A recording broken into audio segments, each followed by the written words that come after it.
আজকে আমি মিষ্টির এই রেসিপিটা শেয়ার করব। এটা হচ্ছে কালাকাঁদ। খেতে যেমন সুন্দর, বানানো আরও সহজ। এখানে আমি 700 মতন দুধ নিয়ে নিয়েছি, নর্মাল প্যাকেটের দুধ। দুধটা একটু ফুটে গেলে এতে প্রথমে 1 চিপি মতন ভিনিগার দিয়ে দেখতে হবে ছানাটা কাটানো যায় কিনা। 1 চিপি দেওয়ার পর ছানা কাটানো যায়নি যেহেতু আমি আরেক চিপি দিয়েছি। দেখুন কীভাবে ছানা কেটে গেছে। এইবার এই ছানাটাকে একটা ছাঁকনিতে ভালো করে জল ঝরিয়ে নিতে হবে চেপে চেপে। জল ঝরানো হয়ে গেলে ছানাটাকে আমরা ঠান্ডা জল দিয়ে ভালো করে একটু ধুয়ে নেব, যাতে ভিনিগারটা ভালো করে চলে যায়। এরপর একটা প্যানে আরও 300 মতন কি 400 মতন দুধ নিয়ে তার মধ্যে গুঁড়ো দুধ, আমুল স্প্রে যে দুধগুলো হয় তাতে দুধটা একটু গরম করে 3-4 চামচ দুধ দিয়ে ভালো করে গুলিয়ে ওই দুধটা দুধের মধ্যে দিয়ে দিতে হবে। এরপরে যে জল ঝরানো ছানাটা ওই দুধের মধ্যে দিয়ে এইভাবে ভালো করে ভেঙে ভেঙে ফোটাতে হবে।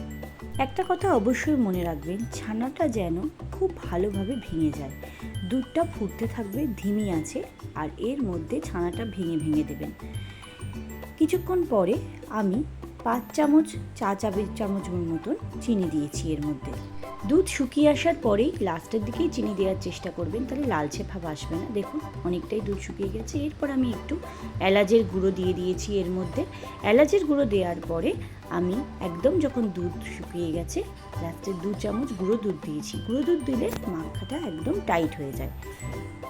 এরপর একটা স্টিলের পাত্রে বা কাচের পাত্রে হোক বা অ্যালুমিনিয়ামে, তাতে ভালো করে ঘি ব্রাশ করে আমরা কালাকাঁদের পেস্টটা এইভাবে স্প্যাচুলা দিয়ে ভালো করে ছড়িয়ে দেবো।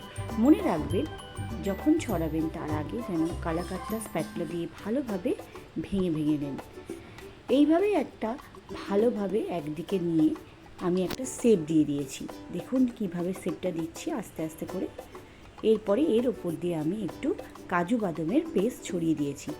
আমার কাছে পেস্তার পেস্ট ছিল না, তাই আমি কাজু বাদাম দিয়েছি। গরম থাকতেই কেটে নেবেন পেস্টটা। এইভাবে কেটে নেওয়ার পরে আমি এটাকে 1 ঘন্টার জন্য ফ্রিজে রেখে দেবো। আমার 1 ঘন্টা হয়ে গেছে। দেখুন মিষ্টিগুলো কি সুন্দর শেপ এসছে এক একটা, এবং টাইটও হয়েছে।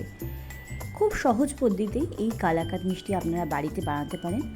বাচ্চারা যদি দোকানের মিষ্টি না খেতে চায় তাহলে এই মিষ্টি করে দেবেন, খেতে খুব সুন্দর হবে। ভিডিওটা যদি ভালো লাগে একটা লাইক শেয়ার করে দেবেন। আবার আসবো পরের ভিডিও নিয়ে।